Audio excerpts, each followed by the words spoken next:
అందరికీ నమస్కారం. విజయనగరం పాత్రికేయులందరికీ ఈ నెల అంటే ఫిబ్రవరి 11న రాజమండ్రి వేమగిరిలో దళిత సింహగర్జన సభ నిర్వహిస్తున్నాం. ఆ సందర్భంగా మా విజయనగర దళిత నాయకులను కలుసుకొని జన సమీకరణ గురించి మాట్లాడి చర్చలు జరిపి ఈ సమాచారం ఈ జిల్లా అందరికీ తెలియజేయాలనే ఉద్దేశంతో ఈ ప్రెస్ మీట్ ఏర్పాటు చేయడం జరిగింది. ఎందుకు ఈ దళిత సింహగర్జన అంటే, ఈ ప్రభుత్వంలో, ఈ జగన్ ప్రభుత్వంలో అందరికన్నా ఎక్కువ మోసపోయింది దళితులు. ఎందువల్లంటే ఎక్కువ నమ్మకం పెట్టుకున్న దళితులు, ఎక్కువగా ఓట్లు వేసింది కూడా దళితులు. 90% పైగా ఓట్లు జగన్కి 2019 ఎలక్షన్స్లో వేశారు. ఎందువల్ల వేశారంటే, జగన్ వస్తే మా బతుకులు మారుతాయి, మాకు ఇప్పుడు అందుతున్న సాయం కన్నా చాలా ఎక్కువ సహాయం అందుతుంది, దానివల్ల మా బతుకులు బాగుపడతాయి అన్న ఒక ఉద్దేశంతో ఓట్లు వేశారు. వాళ్ళ హక్కున చేర్చుకున్నారు జగన్ని. వాళ్ళ సొంత మనిషిగానే వాళ్ళు భావించారు. కానీ 5 ఏళ్ల కాలంలో అతని అసలు రంగు చూసిన తర్వాత క్రమేపీ అతని దగ్గర నుంచి బయటకు వెళ్ళిపోతూ ఉన్నారు. ఎందుకు బయటకు వెళ్ళిపోతూ ఉన్నారు? ఇప్పుడు ఈ 5 సంవత్సరాల్లో మనం చూసుకున్నట్లయితే ఎక్కువ దళిత యువత అంతా కూడా జగన్ వస్తాడు, మాకు సబ్సిడీ లోన్లు ఇస్తాడు, మాకు ఉపాధి కల్పిస్తాడు, మాకు ఇన్నోవా కార్లు వస్తాయి, ఈ ప్రభుత్వం కన్నా చాలా ఎక్కువ వస్తాడు అని చాలా ఎదురు చూశారు. ఈ 5 సంవత్సరాల్లో ఎస్సీ కార్పొరేషన్ నుంచే కాదు, బీసీ కార్పొరేషన్ నుంచి కానీ, కాపు కార్పొరేషన్ నుంచి కానీ, ఏ కార్పొరేషన్ నుంచి ఎవరికి కూడా సబ్సిడీ రుణాలు అన్నాయి జగన్మోహన్ రెడ్డి ఇవ్వలేదు. అంతకుముందు 10 సంవత్సరాలు తెలుగుదేశం హయాం కానీ, కాంగ్రెస్ హయాం కానీ, అంతకుముందు కాంగ్రెస్ హయాంలో కానీ ఈ దళితులకు రుణాలు సప్లాన్ పెట్టిన తర్వాత ఇంకా ఎక్కువ రుణాలు వచ్చే పరిస్థితులు ఉండేవి. ఈయన వచ్చిన తర్వాత ఒక్క సబ్సిడీ రుణం కూడా రాలేదు. అంతేకాకుండా NSFDs నుంచి కార్లు వచ్చే పథకాన్ని కూడా ఈయన వద్దని తీసేశారు.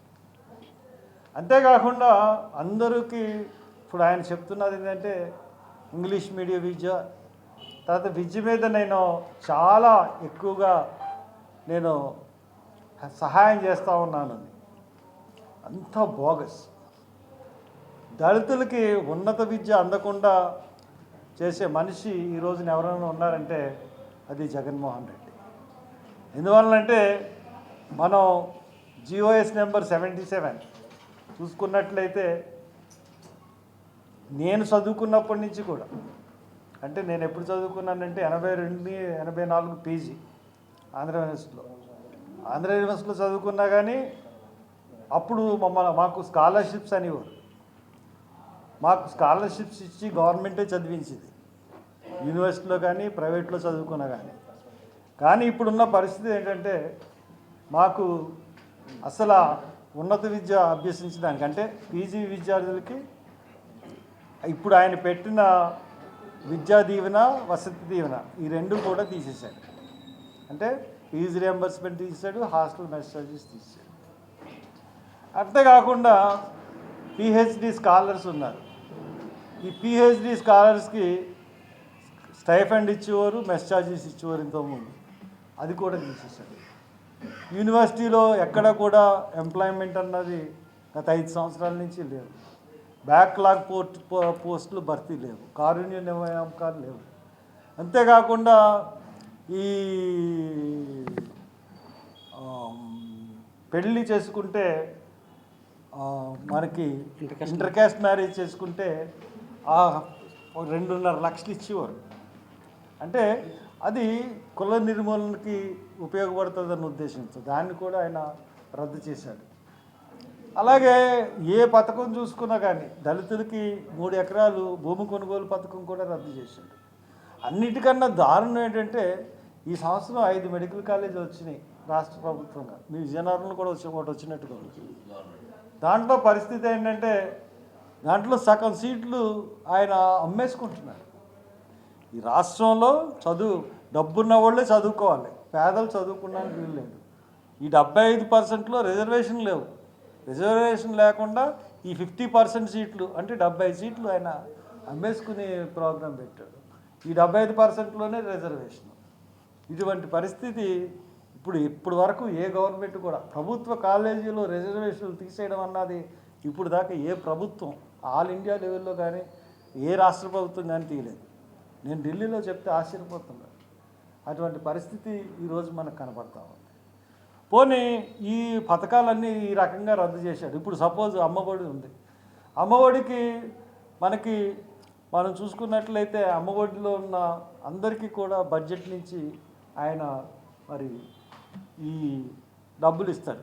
అమ్మఒడి డబ్బులన్నీ బడ్జెట్ నుంచి ఇస్తారు. ఇంతకుముందు 15,000 వచ్చేవారు, ఇప్పుడు 11,000కి వచ్చింది. కొన్ని చోట్ల 9,000 కూడా ఇస్తున్నారు లేదో అన్న పరిస్థితి. ఈ అమ్మఒడి పథకం ఆ రకంగా ఉంటే అందరికీ బడ్జెట్ నుంచి నిధులు ఇచ్చి ఆయన నవరత్నాలకి బడ్జెట్ నుంచి నిధులు ఇస్తూ ఉన్నాడు. కానీ ఎస్సీలు వచ్చేటప్పటికి సప్లాన్ నిధులు తీసుకొచ్చి ఇస్తారు. ఇది ఎంత అన్యాయం అంటే ఇది రాజ్యాంగ విరుద్ధం. ఈ ఎంబీబీఎస్ సీట్లు ఇది కూడా రాజ్యాంగ విరుద్ధం. దీనికి ఆయన ప్రాసిక్యూషన్ను ఎదుర్కోబోతున్నాడు త్వరలో. నేను ఖచ్చితంగా చెప్తాను.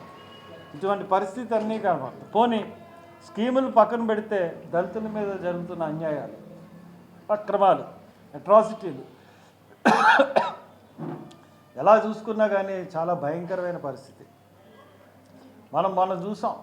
ఇంతకుముందు మాస్క్ అడిగాడని చెప్పేసి అతని సుధాకర్ని, ఒక డాక్టర్ని 2 చేతులు వెనక్కి కట్టి రోడ్డు మీద పడుకోబెట్టి బట్టలు ఇప్పేసి నగ్నంగా తీసుకుని వెళ్ళారు. అతను ఆఫ్ షర్ట్ లేకుండా తీసుకుని వెళ్ళారు.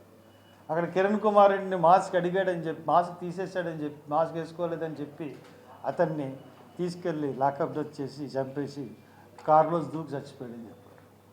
అట్లాగే ఎందుకు ఇసుక లారీలు మా గ్రామం నుంచి మీరు ఎంత దారుణంగా తీసుకెళ్తున్నారు, మా రోడ్లు పాడైపోతున్నాయంటే వరప్రసాద్ అన్న అతన్ని సీతానగరంలో పోలీస్ స్టేషన్కి తీసుకెళ్ళి శిరోమండనం చేయించారు.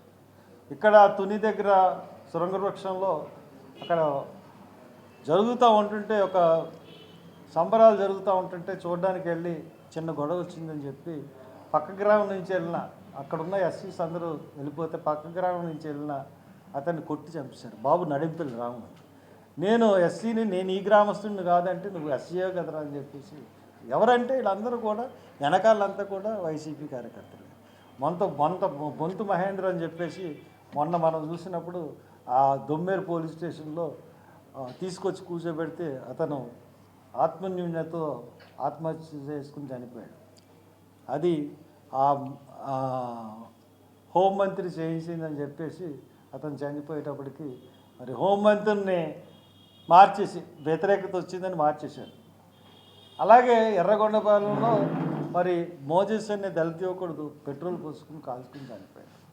ఎంతమంది దళిత యువకులు చనిపోయారు, ఎంతమంది. రాజమండ్రిలో ఒక అమ్మాయిని 10 రోజులు అత్యాచారం చేసి 10 రోజులు పోలీస్ స్టేషన్ దగ్గర పడేస్తే పోలీసులు దర్యాప్తు చేయకుండా అమ్మాయిని మిస్సింగ్ కేసు కింద వచ్చావు, ఎక్కడికి పోయావు అని చెప్పి 2 దెబ్బలు కూడా పంపించారు. తర్వాత మేము వెళ్ళి అమ్మాయిని తీసుకెళ్ళి పరీక్షలు జరిపించిన తర్వాత కేసు కట్టారు.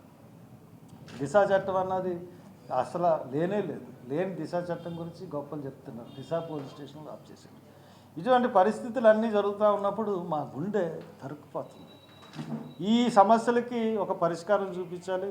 ఈ సమస్యల్ని అడ్డుకోవాలి. రేపు పొద్దున వచ్చి ఇతను కాకపోయినా రేపు వచ్చి గవర్నమెంట్లో అన్నింటిలోనూ కూడా మేము సరైన హామీ పొందాలి. మమ్మల్ని 2వ జాతి పౌరుల కింద చూస్తూ ఉన్నారు. మాకు ఆత్మగౌరవం లేదు, ఆత్మాభిమానం లేకుండా మమ్మల్ని చేస్తూ ఉన్నారు. ప్రతి పార్టీలో కూడా ఎవరో బయట నుంచి ఎన్ఆర్ఐలని లేకపోతే రిటైర్డ్ ఉద్యోగులను కూడా తీసుకొచ్చి అక్కడ కూర్చోబెట్టి పెద్దపేట వేస్తూ ఉన్నారు. పార్టీలో పనిచేసే వాళ్ళని వెనక్కి పెడతా ఉన్నారు. ఈ సంస్కృతి పోవాలి దళితుల పట్ల. తక్కిన వాళ్ళ దగ్గర ఏమీ లేదు. ఓన్లీ దళిత సీట్ల దగ్గరే ఇటువంటి పరిస్థితి ఉంది. ఇవన్నీ పోవాలి, ఇది కరెక్ట్గా రావాలి అంటే ఖచ్చితంగా మేము మా యొక్క గుండె చప్పుడిని ఆంధ్ర రాష్ట్ర ప్రజలకు తెలియజేయాలనే ఉద్దేశంతో ఈ దళిత సింహగర్జన రాజమండ్రిలో పెట్టాం. మరి ఈ జిల్లా నుంచి మరి ఇక్కడ కూర్చున్న నాయకులందరూ జన సమీకరణ చేస్తూ ఉన్నారు. ఇక్కడి నుంచి కూడా పెద్ద ఎత్తున జనం వచ్చి ఆ యొక్క సదస్సుని సక్సెస్ చేయాల్సిందిగా కోరుతున్నాను. Thank you.